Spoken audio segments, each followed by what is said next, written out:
안녕하세요. 벌써 9월이 성큼 다가와 버렸네요.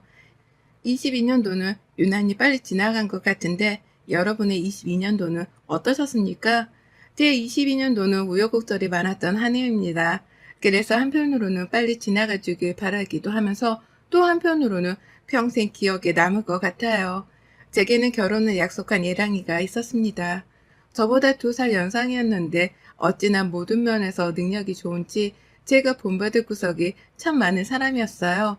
경제관념도 똑부러지는 사람이었고 스펙도 아주 좋았습니다. 이런 사람을 내가 어디 가서 만날까 싶은 그런 사람이었죠. 신기하게도 그 대단한 사람이 제가 좋다며 먼저 다가와 줬어요. 늘 아침 출근길에 들리는 카페가 있었는데 거기서 저를 몇 번 봤었다고 합니다. 몇 번 저를 본 애랑이는 자연스럽게 제게 관심이 생겼고 그 관심이 점점 호감으로 바뀌게 되어 먼저 과감하게 표현을 했다고 해요. 사실 저는 처음에 애랑이는 제게 저녁 한번 같이 먹자며 다가왔을 때 완전 선수인 줄 알았거든요. 생긴 것도 반반한 사람이 아침 출근길에 카페에서 이렇게 말하는 게 쉽지는 않으니까요. 그런데 만나볼수록 사람 참 괜찮고 진국이라는 게 느껴졌고 그런 애랑이를 사랑하지 않을 이유는 하나도 없었습니다. 그 덕분일까요? 애랑이와 저는 꽤 빨리 불타오르기 시작했고 예상치도 못한 순간에 프로포즈를 받고 결혼까지 결심을 했습니다. 솔직히 너무 행복했던 게 저는 결혼을 서둘러서 하고 싶었기 때문에 애랑이의 프로포즈가 반가웠어요. 꼭 제 마음을 읽고 있는 사람인 것 마냥 어쩜 저렇게 읽어주는 건지 신기할 따름이었죠. 프로포즈를 한 애랑이는 제게 이것저것 말해주기 시작했습니다. 우선 나 살고 있는 아파트 있지? 거기 전세가 계약 1년 정도 남았는데 같이 살기에는 적당하니까 거기서 살다가 이사하는 건 어때? 좋지, 괜찮아. 부담스럽지도 않고. 이사할 집은 내가 땅이 있거든. 거기에 집을 지을까 하는데 어때? 물론 서울이고. 땅이 있다고? 무슨 땅? 예전에 아버지께 받은 땅인데 결혼할 때 집 짓고 살려고 냅뒀거든. 우리 1년 동안 사는 집에서 살고 거기 공사하면 딱 좋을 것 같은데 혹시 어때? 뭐야, 난 몰랐어. 너무 좋지. 그렇게 능력자였다고? 어우, 다르게 보이는데?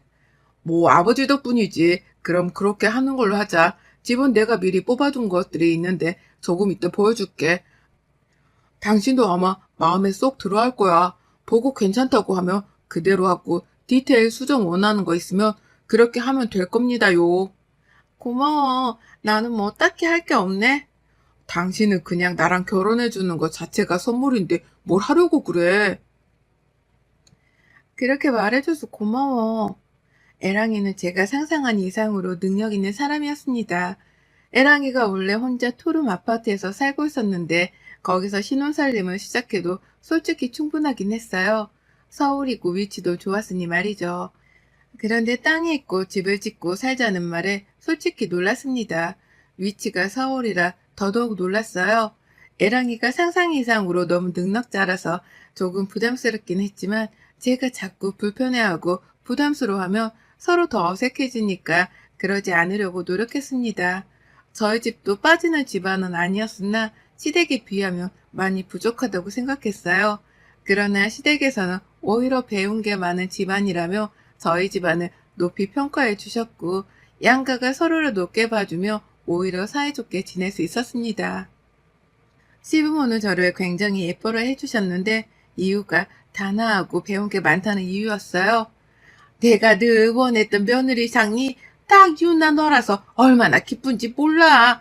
배운 것도 많아서 말하는 것도 똑 부러지고 단아하고 청초하고 아주 며느리감으로 제격이다. 감사해요, 어머님. 말도 짧고 쓸데없는 말도 안 하고 남자는 이런 현명하고 지혜로운 여자를 만나야 일이 술술 풀리는 거야. 그걸 토은이한테 늘 말해주긴 했는데 알아들었으니 다행이지 뭐. 앞으로 잘 살아보자. 무사히 상견례까지 마치고 식도 올렸고 저희 2사람은 정식으로 부부가 되었습니다. 애랑이에서 이제 남편이 되었죠. 남편이 살던 집으로 들어가는 날까지도 남편의 도움으로 모든 걸 해결했어요. 제가 다 알아보려고 했으나 남편은 본인이 잘 아는 이삿짐 센터가 있다며 부를 테니 아무것도 하지 말라고 했죠. 그 덕분에 저는 정말 아무것도 하지 않았고 시간에 맞춰 제가 살던 집으로 오셔서 모든 걸 포장해서 옮겨주셨습니다. 남편이 잘 아는 센터라고 해서 그런지 굉장히 친절하다는 느낌이 강했어요. 그런데 약간 이상했던 건 대표라는 분이 직접 오셨는데 저를 보는 눈빛이 묘하게 이상했습니다. 째려보는 건 아닌데 뭔가 이상하다는 느낌이 강하게 들었죠. 그러나 워낙 이삿날에 정신이 없어서 대수롭지 않게 여기고 말았어요. 이사 후 남편과 잘 살고 있었습니다. 시부모는 제가 힘들게 일을 할 필요도 없다며 회사를 그만두게 하셨고 집에서 살림도 못하게 하셨습니다. 겨우 투룸 아파트에 살면서 도우미까지 뒀어요. 아무래도 이건 오바다 싶었습니다. 왜냐면 남편의 직업 특성상 출장이 잦아서 주 2, 3회만 겨우 집에 있고 늘 출장 중이라 거의 집에 혼자 있었거든요. 이런 상황에 도우미까지 두고 저는 매일 노는 건 정말 아니라고 생각을 했습니다. 그래서 저는 시모에게 슬쩍 말을 했어요. 어머님 잘 지내고 계시죠? 식사는 하셨어요? 아, 유나구나. 우리야 잘 지내지. 유나, 너는 불편한 건 없고 잘 지내고 있지? 별일은 없고? 그럼요. 어머님 드릴 말씀이 하나 있는데요. 뭐, 무슨 일 있는 거야? 내가 지금 집으로 갈까? 네? 아니요. 막 그런 일은 아니에요.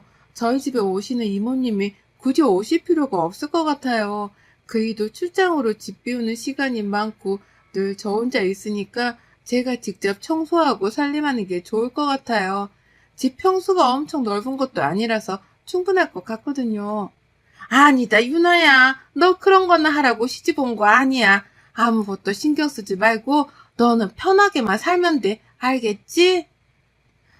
그래도요. 어머님, 제가 집에서 아무것도 안 하는 게 신경 쓰이더라고요. 그냥 제가 하는 게 좋을 것 같아요. 아무것도 하지 말고 그냥 살라고, 유나야. 편하게 살라는데 왜 그러니? 남들은 살림하기 싫어서 한다는데 넌 왜 그럴까? 배려를 해주면 그냥 받아 먹어. 알아들어? 네? 어머님, 그냥 그렇게 사는 걸로 할게. 난 바빠서 먼저 끊으마. 늘 제게 따뜻하게 전화를 해주셨던 시모는 갑자기 다른 사람처럼 돌변해서 말을 했습니다. 약간 입 다물고 내가 하라는 대로 하고 살아 라고 하는 느낌이 들었죠. 조금 놀랐어요. 그러나 한편으로는 시모가 그렇게 저를 생각해서 해주신 건데 제가 자꾸 싫다고만 하니까 그게 언짢으셨나 싶었죠. 그래서 저는 불편하지만 그냥 그렇게 살기로 했습니다. 그런데 주 2, 3회씩은 꼭 집에 들어오던 남편이 주 1, 2회로 줄었어요. 안 그래도 외롭고 쓸쓸했는데 저렇게 돼버리니까 너무 외롭고 쓸쓸해졌죠. 이전에는 그래도 애틋하고 좋다고 생각을 했다면 이때부터는 결혼한 게 맞나 싶을 정도였습니다. 제가 더 힘들었던 이유가 남편은 집에 있는 저를 좋아했어요. 한마디로 밖에 돌아다니는 걸 별로 좋아하지 않았습니다. 본인이 전화를 했을 때 제가 밖에 있으면 꼭 다툼으로 이어졌죠. 여보, 시끄럽지? 뭐야? 집 아니야? 어디야? 나 지금 예슬이랑 점심 먹고 잠깐 카페 왔거든. 근데 여기 음악 소리가 너무 크네? 점심 먹었으면 집에 가야지. 카페는 뭐하러 갔어? 내가 뻔히 안 좋아하는 거 알면서 나도 없는데 혼자 그렇게 돌아다니면 어떡해? 에이, 당신이 뭐 집에를 와야 같이 돌아다니지. 그럼 나는 뭐 하루 종일 집에만 있어? 나도 사람인데 답답해. 불안해서 그렇지. 혼자 그렇게 돌아다니는 거 싫으니까 1시간 내로 집에 들어가줘. 싸고 싶지 않으니까. 여보, 너무 이기적인 거 아니야? 내가 뭘 하는 것도 아니고 친구 만나서 점심 먹고 카페 온 건데 이게 뭐 잘못이야? 얘도 아니고 언제까지 그럴 거야? 당신이 집에 자주 오는 것도 아니고 나는 결혼하고 낙이 없잖아. 하루 종일 아무것도 못하게 하고 뭐 좀 배우겠다 해도 집에서 하라 하고 나는 뭐 집에서 나가면 안 돼? 아, 정말 왜 그래? 내가 집에 있는 사람이면 당신이 새벽에 들어와도 상관없다고. 근데 당신이 당장 무슨 일이 생겨도 내가 가질 수가 없잖아. 나는 그런 거 생각하는 건데 당신은 왜 그런 내 마음을 몰라주냐? 진짜 서운하네. 웃기지 마. 그냥 내가 나와 있는 게 싫은 거잖아. 이제 그만 좀 해. 내가 매일 나오는 것도 아니고 어쩌다 이렇게 나오는 건데 내 기분 상하게 하지 마. 귀엽고 집에 안 들어가시겠다? 그래, 그럼 그렇게 해. 남편은 저렇게 전화를 끊었고 이어 시부에게 전화가 왔습니다. 설마 했는데 남편이 고자질을 했더군요. 네, 아버님, 저예요. 세아가, 너 지금 바뀌냐? 아, 네. 친구랑 점심 먹고 커피 마시고 있어요. 곧 들어가려고요. 집에서 밥 먹고 커피 마시면 큰일 나는 거냐? 서방은 저 멀리서 마누라도 못 보고 일하느라 힘들어 죽을 텐데 마누라는 서방을 일타기까지 만들면 쓰겠어? 그건 정말 잘못된 일이라고 생각한다. 당장 집에 들어가도록 해라. 오죽하면 도윤이가 일하다 말고 나한테 전화를 했겠어? 아버님, 제가 매일 그러는 것도 아니고 대체 왜 이렇게까지 하시는지 모르겠네요. 카페 주소 말해라. 당장 차 보낼 테니까 그거 타고 가. 네? 아니에요. 제가 들어갈게요. 2번 말 안 한다. 주소 보내라. 결국 저는 보내주신 차를 타고 귀가를 해야 했어요. 친구에게 어찌나 미안했는지 모릅니다. 이거 뭐 하는 짓인가 싶었어요. 온실속의 화초도 이 정도로 보호받지는 않을 거예요. 이러다 보니 집안에서 뭔가 우울함이 자꾸만 생겨났습니다. 오죽하면 이모님께서 제게 그랬어요. 사모님, 창거리를 하려고 하는데 계속 사장님이 안 들어오셔서 버리는 게 생겨서요. 혹시 어떻게 만들면 좋을까요? 그냥 제 것만 해주세요. 네, 알겠습니다. 사장님이 너무 바쁘셔서 외로우시죠? 그렇죠 뭐. 주제 넘는 말일 수 있지만 저는 괜찮으니까 저랑 대화하세요, 사모님. 그렇게 아무 말도 안 하고 계시면 우울증 와요. 무기력해지고 사람이 힘들어져요. 저는 이모님의 말씀에 울컥해서 눈물이 막 쏟아졌어요. 누군가랑 대화가 그렇게 하고 싶었는데 누구랑 대화를 해야 할지 몰랐거든요. 솔직히 이모님은 일하고 계시는데 제가 말을 걸면 불편해하실까봐 늘 방에 들어가서 조용히 있었어요. 그런데 먼저 저렇게 손을 내밀어 주신 후 이모님과 이런저런 대화를 나누며 시간을 보냈습니다. 그 누구에게도 속내를 제대로 털어놓지 못했는데 이모님에게는 다 말했어요. 이제는 하다 집에도 안 오고 시댁 가서 자거나 여행을 가버리는 거 있죠? 저희 신혼인데 당연히 집부터 와야 하는 거 아니에요? 대체 이게 뭐 하는 짓인지 모르겠어요. 그냥 이쯤 되니까 이 사람이 저를 생각하긴 하나 싶고 눈물 나게 서러워요. 말로는 저를 너무 유하는 것처럼 하면서 이건 진짜 아닌 것 같아요. 사모님, 제가 이 일하면서 늘 귀 닫고 눈 가리고 입 닫고 그렇게 일했는데 사모님만큼은 무슨 일이든 꼭 도와드릴 테니 걱정 마세요. 제 촉으로는 죄송하지만 외도 문제일 가능성이 높아요. 그러니까 사모님도 마음 단단히 먹고 대비하세요. 사장님은 저 자체를 무시하니까 제 앞에서 서스럼 없이 행동하시거든요. 제가 뭔가 이상한 게 있으면 잡아둘게요. 설마요, 그럴 리가요. 모르는 거예요. 그렇게 믿고만 있다가 사모님만 죽을 만큼 힘드니까 마음 비우고 계세요. 아니면 정말 다행이지만 맞으면 사모님만 힘들어요. 저는 이모님의 말을 듣고 생각을 해보니 뭔가 정황상 남편이 바람피는 게 맞을 수 있다고 생각이 들었고 너무 눈물이 나더라고요. 저보다 훨씬 현명하시고 판단이 빠르셨던 이모님의 도움으로 저는 포커페이스를 유지했고 남편이 집에 들어오면 평소처럼 행동했습니다. 그리고 제가 보지 못하는 남편의 또 다른 모습은 이모님께서 몰래 봐주셨죠. 의심되는 부분은 없었고 이모님은 퇴근을 하셨어요. 남편과 정말 오랜만에 함께하는 날이었지만 마냥 기분이 좋지는 않아서 그냥 대화나 했습니다. 진짜 오랜만에 보네? 연애할 때보다 보기가 힘들어? 왜 또 비꼬고 그래? 이게 다 당신이랑 나 잘 먹고 잘 살려고 열심히 일하는 건데. 그래, 일하느라 힘들 텐데 쉬어. 나 잠깐 나갔다 올게. 뭐? 어딜 나가? 왜? 당신은 하루 이틀 집에 들어오고 여행 다니고 할 거 다 하면서 나는 또 나가면 안 돼? 진짜 이기적인 거 알지? 제발 그만 좀 해. 지겹다 지겨워. 저는 남편과 한 집에 있는 게 불편했고 답답했습니다. 그래서 집 앞 카페에 가서 홀로 커피를 한 잔 했어요. 차라리 거기서 커피 한 잔 하는 게 마음이 편했습니다. 나온 지 한 20분쯤 지났을 때 시모에게 전화가 왔어요. 설마 또 남편이 전화를 한 걸까 싶어서 받아봤습니다. 네, 어머님, 너 당장 집으로 들어와. 나 지금 너희 집 왔으니까. 네? 여보세요? 시몬은 잔뜩 화가 난 목소리였고 제 말을 듣지도 않고 전화를 끊어버렸죠. 평소 같으면 상대를 하기 싫어서 피하고 싶었을 거예요. 그런데 무슨 바람이 분 건지 저도 열이 받았고 어디 한번 뭐라고 하는지 드러나 보자 싶었습니다. 그래서 바로 집으로 갔고 남편은 소파에 다리 꼬고 앉아서 쯧쯧을 날리며 핸드폰을 하고 있었어요. 그리고 시몬은 저를 보며 고함을 질렀죠. 너 내가 예쁘다 예쁘다 해주니까 눈에 보이는 게 없니? 정신교육을 아주 똑바로 해야겠다 너. 남편은 하늘이야 알아들어? 따라해. 남편은 하늘이다. 뭐해 안 따라하고. 뭐 하세요? 제가 왜 그걸 따라해요? 무슨 사이비 종교도 아니고.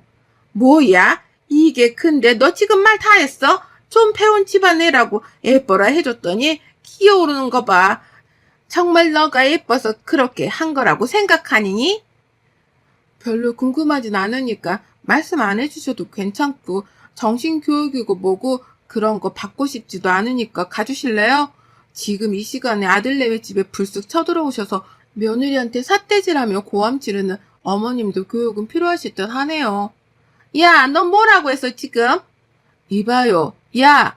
라고 하시는 거 보니까 확실하네요. 어머니, 제가 오늘은 피곤하니까 다음에 교육은 좀 시켜드릴게요. 호칭부터 제대로요.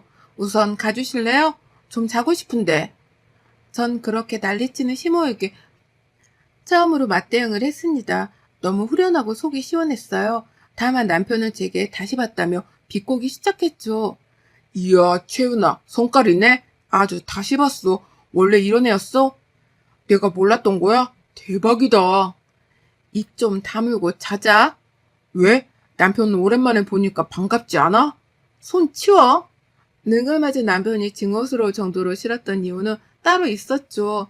남편에게서 풍기는 향수 냄새는 확실히 여자 향수였어요.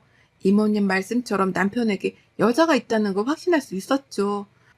저는 이 말 같지도 않은 결혼 생활을 끝내기로 결심했고 남편은 실체를 밝히고 시댁도 아작을 내기로 결심했어요.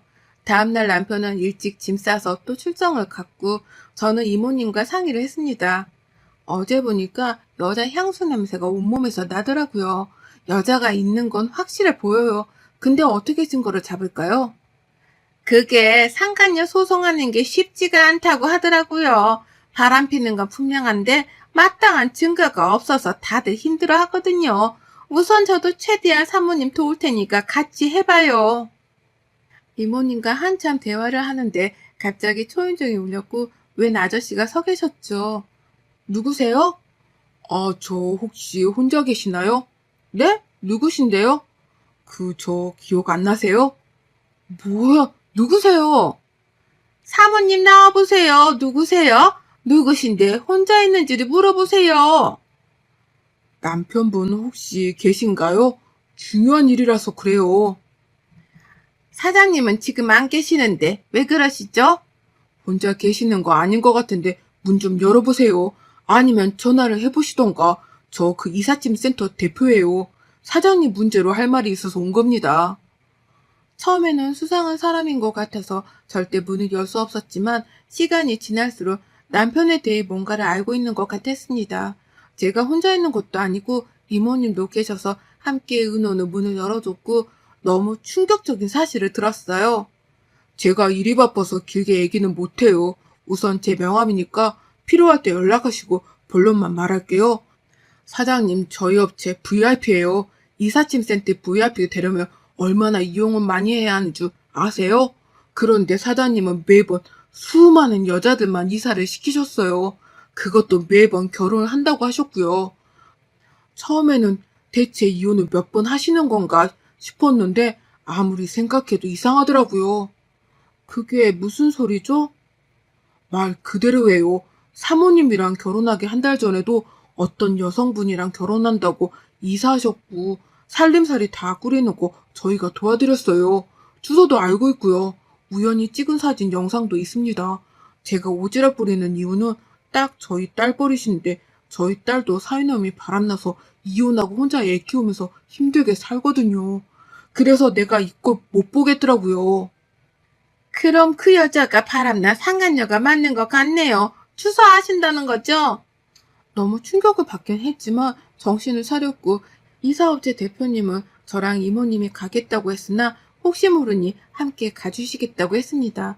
덕분에 저는 든든한 지원군들과 함께 상간녀 집에 쳐들어갔고 들어가 보니 아주 보기 좋은 신혼집이 따로 없더군요. 거기에는 남편이 팬티바람으로 있었고요. 이모님께서는 주방에 가셔서 행주를 음식물 쓰레기통에 넣었다 빼셨고 그걸로 상간녀 얼굴을 막 뭉개주셨습니다. 상간녀는 악을 쓰고 난리도 아니었죠. 이어 이 사업체 대표님은 현장 증거라며 영상과 사진을 침착하게 모두 찍으셨어요. 겨우 이딴 짓이나 하고 다니면서 출장 핑계로 집에 안 온 거야? 주잡하게 뭐 하는 짓이냐? 가정부의 이사업자의 대표 데리고 너 뭐하냐? 그래, 떠들 수 있을 때 마음껏 떠들어. 지금 아니면 네가 언제 나한테 입을 놀리겠어? 안 그래? 앞으로 어떻게 되는지 두고 봐. 남편은 상간녀와 오래전부터 진심으로 사랑했던 사이였다고 합니다. 시부모는 별 볼 일 없는 상간녀를 반대했고 부인으로 보기 좋은 여자를 두면 이 두 사람이 두 집 살림하는 걸 허락해 준다는 조건으로 저와 결혼했다고 해요. 이모님과 이사업체 대표님의 도움으로 저는 많은 증거 영상과 자백 영상까지 손에 쥐었고 법정에서 상간녀 소송, 혼인 모욕 소송까지 다 진행했습니다. 혼인 기간이 짧아서 위자료 청구가 어려울 줄 알았으나 제가 본 피해가 있어서 위자료도 넉넉히 받게 되었어요. 혼인 모욕 소송 역시 승소하게 되었습니다. 전 이후 저를 도와준 이모님과 이사업체 대표님께 보답을 했어요. 우선 이모님의 경우 저 때문에 하루아침에 백수가 되셔서 저희 친정엄마의 도움을 통해서 좋은 집으로 들어가셔서 일을 할 수 있도록 해드렸고 금전적으로 도움을 드렸습니다. 그리고 이 사업체의 경우 제 직업이기도 해서 홍보를 공짜로 제대로 해드렸고 그 외에도 전 직원에게 간식, 커피, 영양제, 담요를 선물로 돌렸어요. 지금도 이모님과 이 사업체 대표님 그리고 저 이렇게 셋이 삼총사 모임이라고 해서 종종 만나서 술 한잔을 하는데 이제는 제가 이모 삼촌이라고 부르고 두 분은 저를 편안하게 유나야 라고 불러주세요. 쓰레기 같은 집안에 들어가 참 힘든 시간을 보냈지만 안 그래도 제 인생에 귀한 인연을 얻을 수 있어서 마냥 실패한 시간은 아니었다고 위로를 해봅니다. 여러분의 생각은 댓글로 남겨주세요. 오늘도 시청해 주셔서 정말 감사합니다.